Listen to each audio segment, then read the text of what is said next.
La Fondazione Cassa di Risparmio di Imola omaggia il ritratto con una mostra che attraversa un secolo di arte.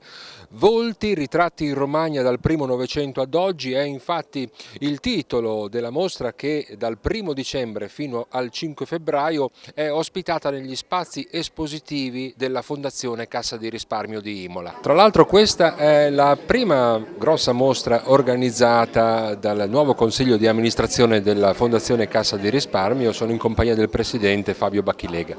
Bene, buonasera a tutti. Sì, questa in effetti è la prima mostra che noi inauguriamo, una mostra molto importante per la città che continua nella tradizione di offrire appunto alla città un evento culturale di così grande rilevanza durante il periodo delle festività natalizie. È una mostra dedicata ai volti, costruita dal nostro DOC, che è il Centro di Documentazione dell'Arte Romagnola in Italia Novecento, che ha meno di un anno di vita. La cosa molto importante che posso dire è che noi non abbiamo acquistato un pacchetto già costruito da altri, ma abbiamo organizzato la mostra con le nostre competenze, utilizzando tutti gli artigiani del territorio, quindi creando anche uno sviluppo economico nell'allestire la mostra. La cosa molto bella infine è che abbiamo chiaramente costruito un bellissimo catalogo che invito tutti gli ascoltatori ad acquistare, ma che abbiamo donato interamente a un'associazione, San Giuseppe e Santa Rita, che utilizzerà appunto il ricavato per finanziare progetti circa l'emergenza abitativa, quindi residenziali di minori con disagio sociale, per cui abbiamo unito quindi la cultura, lo sviluppo locale e anche un'attività benefica in questo periodo dell'anno. Ricordiamo anche che questa mostra può essere visitata naturalmente gratuitamente, aperta al pubblico e con anche visite guidate. Ho visto che c'è un bellissimo programma di visite guidate, c'è un cartellone, potete andare nel sito appunto della Fondazione o del DOC direttamente per trovare gli appuntamenti per effettuare queste visite guidate con l'aiuto di esperti che vi potranno far apprezzare al meglio le opere esposte. Volti è il titolo di questa mostra e abbiamo fatto una selezione di artisti romagnoli dal primo Novecento a oggi che nella modernità e nella contemporaneità si sono interessati a un genere ormai dato per trascorso, per non dire finito, qual è quello del ritratto. Naturalmente la mostra si può leggere su vari livelli e anzi forse abbiamo cercato di istigare il pubblico anche col catalogo a leggerla in molti modi. Il primo, il più semplice, è una storia artistica, quindi artisti attivi in Romagna dal primo Novecento a oggi che si sono espressi su questo particolare genere. Però parallelamente possiamo apprezzare anche l'evoluzione delle tecniche utilizzate, per esempio nel primo Novecento naturalmente gli strumenti sono preferenzialmente la pittura oppure la scultura, ma man mano nel tempo il ritratto comincia a essere effettuato a livello ancora più massiccio tramite le tecniche fotografiche per esempio. Cose che si è fatto anche nelle famiglie comuni, nelle case comuni, ma anche molti artisti hanno iniziato a utilizzare questa tecnologia. Come ultimamente più vicino a noi con le tecniche permesse dal digitale, in poche parole le fotografie che possiamo scattare tutti noi con i cellulari, abbiamo assistito a un riemergere di un genere che era stato dato per defunto e trascorso, anche perché non dimentichiamo che l'arte moderna, fin dagli esordi del secolo scorso, è andata prima verso l'astrazione, poi verso l'informale, poi verso autoreferenzialità che abbiamo sotto gli occhi tutti i giorni, dimenticando un'originaria vocazione umanistica e parallelamente anche tante vicende sociali e politiche avevano portato a far prevedere un futuro senza volti e senza personaggi. Non dimentichiamo campi di concentramento nazisti dove l'individualità diventava immediatamente, se ci si salvava, un numero, all'annichilimento dell'individuo nelle grandi dittature, che siano russe, che siano cinesi o anche nelle più recenti formazioni terroristiche dove l'individuo, la sua vita e quella degli altri non vale più assolutamente niente. Per cui tutto faceva pensare tra arte e società a un futuro senza volti e senza più figure. In realtà guardando invece nelle cose, e noi l'abbiamo fatto limitatamente alla Romagna perché questo è l'ambito del DOC, abbiamo scoperto, come si potrebbe scoprire naturalmente in altre aree geografiche, che questa tradizione del ritratto si è mantenuta nella modernità e ha continuato anche nella contemporaneità. Quindi oggi, come dicevo prima, la pratica del selfie è uno dei mezzi più invalsi, più utilizzati, e non solo dalle nuove generazioni, non solo dai giovani, ma anche a livello più alto per rappresentare se stessi, un modo di vivere, dei desideri e quant'altro. Vediamo proprio la chiusura della mostra con quest'opera selfie di Elisa Paolucci Giannettoni, una cesenate che insomma mette al centro proprio il ritratto, ma questo ritratto, come dice lei, ne ha dato una lettura storica, ha anche un forte valore artistico, il valore artistico di questa mostra. Sì, certamente ci sono delle qualità artistiche, naturalmente, perché altrimenti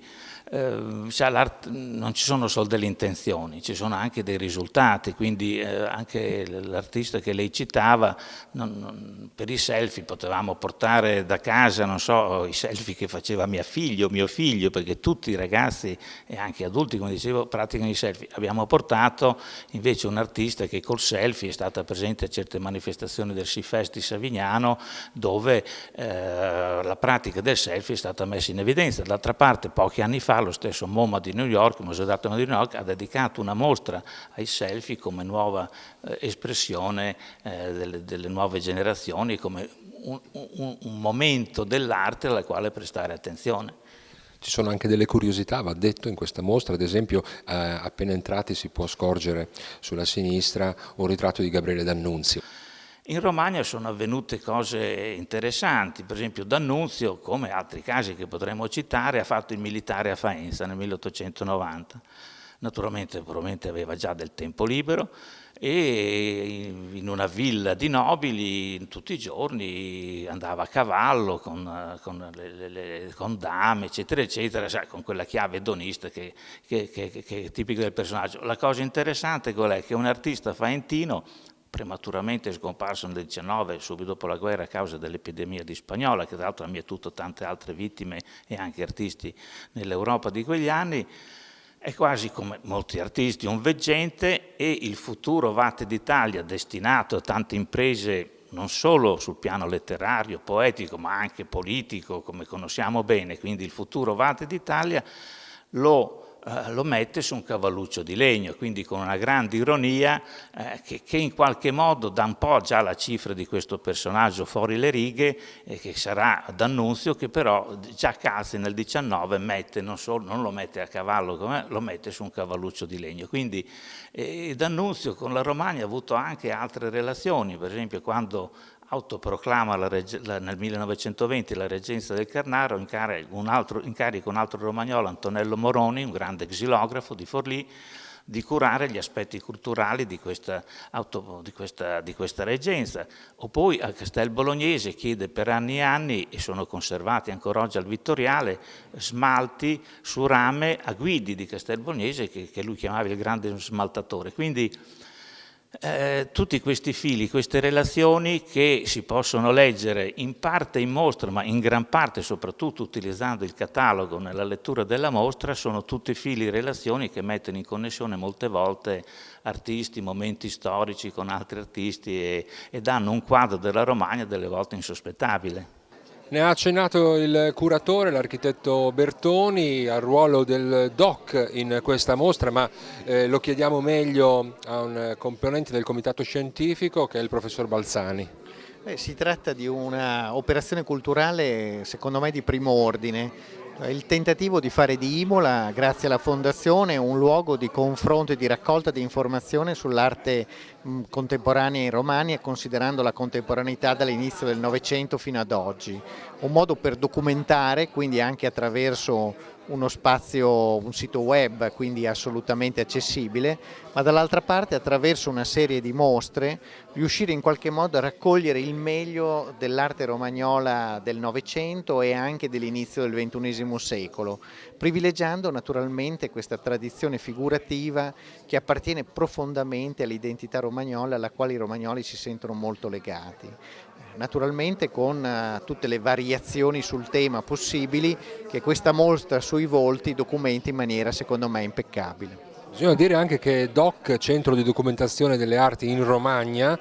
è una start-up nell'ambito dell'arte, no? Sì, assolutamente, perché di solito le fondazioni organizzano mostre per l'appunto, quindi diciamo pur importantissimi episodi. Qui invece si tratta di una istituzione che ha l'idea di un progetto culturale permanente, che è appunto quello di un centro di documentazione che raccoglie anche lavori di studiosi, ricerche, accresce questo tipo di documentazione e poi ogni tanto le rende visibili questi lavori attraverso delle operazioni come queste di mostre, che sono mostre autoprodotte, non sono mostre a pacchetto, non sono mostre importate, sono mostre che provengono direttamente dalla ricerca e dall'amore per la terra di Romagna. A testimonianza del vostro già pregevole lavoro va detto che ci sono degli artisti che hanno cominciato a donare al DOC delle opere. Sì, senz'altro, questo è un altro aspetto, e cioè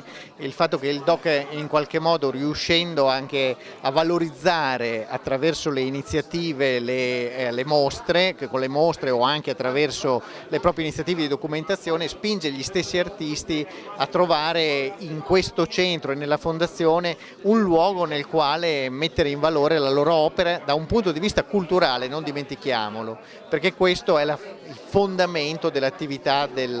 centro. Tornando a questa mostra, professore Volti, il declino della ritrattistica non ha un po' avuto a che fare anche con il calo della committenza fino a un certo punto e che poi la fotografia ha colmato questa lacuna? Sicuramente c'è un calo della committenza, una trasformazione della tecnica, come lei giustamente sottolineava, e poi diciamolo pure anche la fine di un certo senso di futuro che stava nella generazione che si faceva fare i ritratti, che era quella di eternare delle posizioni che si immaginava sarebbero rimaste inalterate nella memoria per secoli. Oggi forse non siamo più così sicuri di avere tutto questo futuro davanti, o perlomeno che noi resisteremo nel futuro come immagine. E questo forse è il motivo per cui abbiamo questo scarrocciamento del ritratto verso temi sociali, verso la puntualità delle situazioni sentimentali, verso la percezione di identità che sono frammentarie, che è fatica a ricostruire e che soprattutto non sono più sostenute da quella coralità di riconoscimento comunitario che invece accompagnava molti dei ritratti soddisfatti che vedete qui esposti.